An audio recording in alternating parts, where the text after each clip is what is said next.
Hi, this is Scott Garibay, and today I'm going to be talking about some of the elements that are in Forthright Open Roleplay. So the first one that they talked about within Forthright Open Roleplay, which is a brand new 2017 core rulebook. It's a new tabletop role-playing game that just came out. One of them is factions. So factions are handled extremely well within Forthright Open Roleplay. I really like the way they dealt with this. So factions are... they're a TRPG element, tabletop role-playing game element that is starting to get more focus in games. 13th Age recently did a good job of kind of understanding how important factions are to games, okay? And even Dungeons & Dragons recently has started to deal with factions in these, like the Harper's Guild and some of those other overarching organizations that players can belong to. But they did a really good job of talking about factions within Forthright Open Roleplay. And so one of the things they did within Forthright Open Roleplay, specifically when it came to factions, was they differentiated how a faction is different from the team, okay? From the crew, from the war band, from the pack, the group of player characters, which in Forthright Open Roleplay, player characters are referred to as protagonists. So you have your core group, your protagonist group, your crew, but then you also have factions. And it's quite likely that while you are together as a group, you may have two protagonists that belong to different factions. And so that kind of gives an opportunity for some cool role play, maybe a little bit of tension, right, between player characters. And that's always a challenging line. Like, tabletop role-playing games should give player characters, protagonists, more than enough things to fight in the real world, right? But they always, so that's the issue, is they should have lots to do, but it's okay for there to be tension between the protagonists as long as they're coming at the end of the episode, air quotes, they're coming together and they're getting over their problems, but you don't want there to be so much tension and so much animosity and so much challenge between the protagonists that they're really enemies, right? You want the enemies to be outside of the protagonist group, right? And if you have players, this is just a J. Scott Garibay note, if you have players who really, really, really like fighting with other protagonists, it's probably a sign that they're not a great role player, and they might not, you might want to be seeking to replace them in your group, in my opinion. It's generally, sometimes you can see it in immature role players, and I want to be clear here. So an immature role player is somebody who is going to be a great role player in 3 or 4 years, but isn't now, right? And it's interesting too, because you can have someone who's a very smart, emotionally stable person who's an immature role player, right? Tabletop role player. So, that happens. Just realize that you can get that mix, right? So the game did a really good job of talking about the difference between factions and teams. They also gave this one particular dial, and the dial is useful because for your guide, the game master, and it talked about high commander, officers, and operatives. So essentially, this is 3 levels that somebody can be within a faction, right? So you have this faction, and now they can be a high commander, they can be an officer, or they can be an operative, right?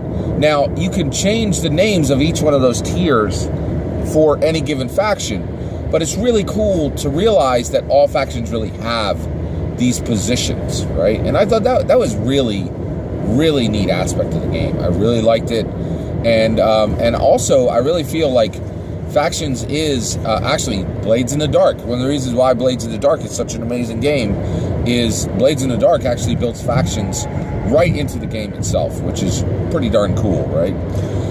The other thing I talked about when it came to factions was domains, right? The areas where they are prominent, right?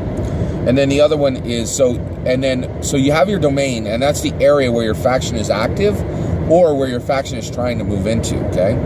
But then you also have dominion, and dominion breaks down to force, influence, and labor, okay? So your faction will have to exert force to have dominion, right? And then also, it may have dominion, power over an area just by its influence, right? So you could have dominion over an area. A perfect example of this would be the Robin Hood's merry men, right? They had power, they had dominion over Sherwood Forest, right? But not really through force, but more through influence, right? The people of the area knew them to be good, and they would do all these good things, and so their influence was very high, right? And then the last is labor, like just, how hard you're working to make that place a better place, to fortify it, to put resources there that are useful, right?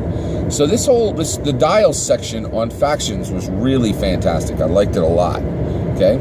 One other thing that was really, really interesting within Forthright Open Roleplay was there is a section for mass combat, right? And it was really, really well done. So it actually had, these specific, states within mass combat. So it gave rules for mass combat within the game. And it also talked about, the different armies can have these different states: engaged, positioning, captured, capturing, routed, and retreating, right? And each one of those had specific mechanics that could be used within the game. Very, very interesting way to run it.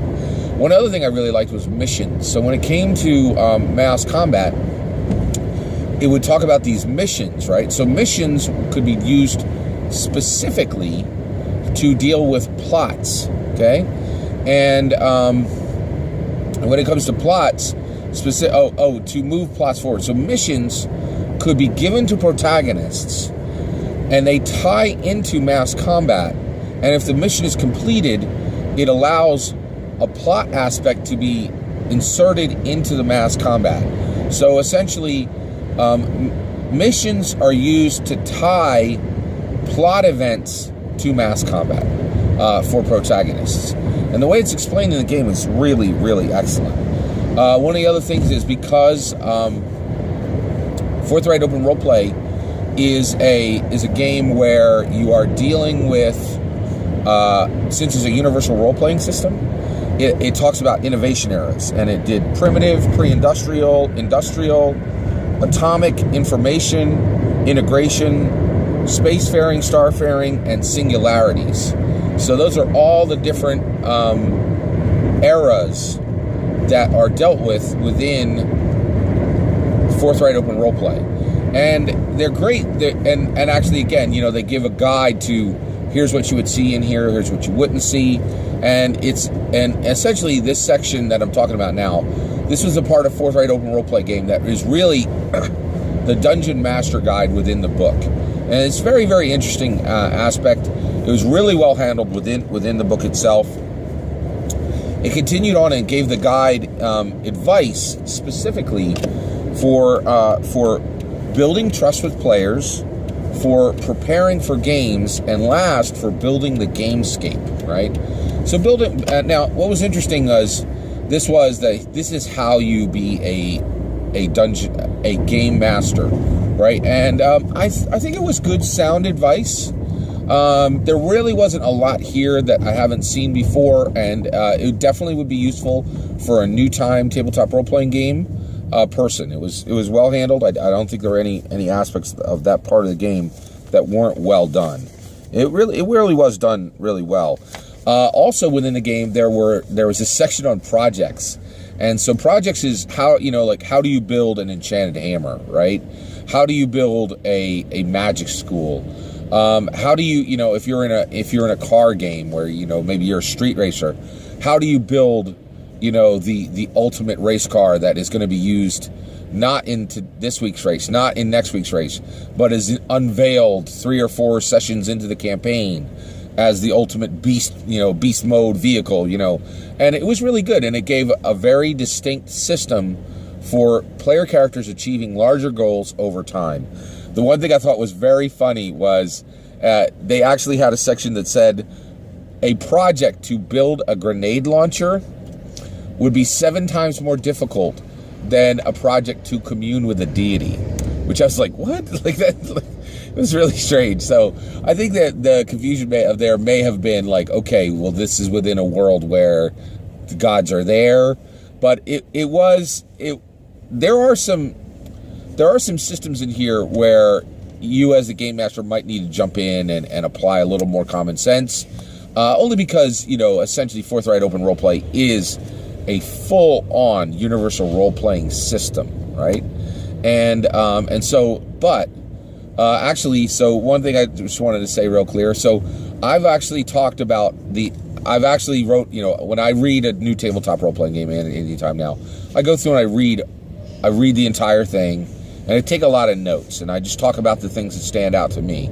So this is my initial pass on Forthright Open Roleplay, and I just want to reiterate one last time, I really think this is a fantastic, absolutely a wonderful new entry within tabletop role-playing games. It's really needed. It's important. I think it's a really helpful game. The biggest, I think, it's a redux of all the great rules that are out there for indie games and making them available in a Creative Commons space. And that is a great goal. I think it was achieved very well. I don't think Forthright Open Roleplay is, it definitely sits within the top, 3 or 4 universal role-playing game systems. And now that I've seen all of this, everything right now, for universal role-playing game systems, I would rank them as follows. I would rank Index Card RPG as the best universal role-playing game system that's out right now. I would use Forthright Open Roleplay over Fate at this point. I really would. I think it's really sound. It's got better dials. It's new, right? So, Fate has a lot of supporting systems. Also, Fate has Fate Accelerated and Fate Core. But I actually think that after having read the whole thing, I think Forthright Open Roleplay is better than Fate. So I would rank it Index Card. If you're looking for a universal role-playing system, I would do Index Card RPG. I would do Forthright Open Roleplay. I would then play Fate, and last I would play Cypher. I do want to say real quick, I know this is odd. If money is no object, Cypher is the way to go. Like, Cypher is an incredible, like, if you have the ability to buy 5 or 6 books at $60 a piece, or you have friends where asking them to buy a $60 book is no big deal, I really do think Cypher is absolutely unbeatable. The art is gorgeous. It's better than any of the art on any of these games. The rules are more elegant, but Fate and Forthright Open Roleplay, I think, are better options just because they are free.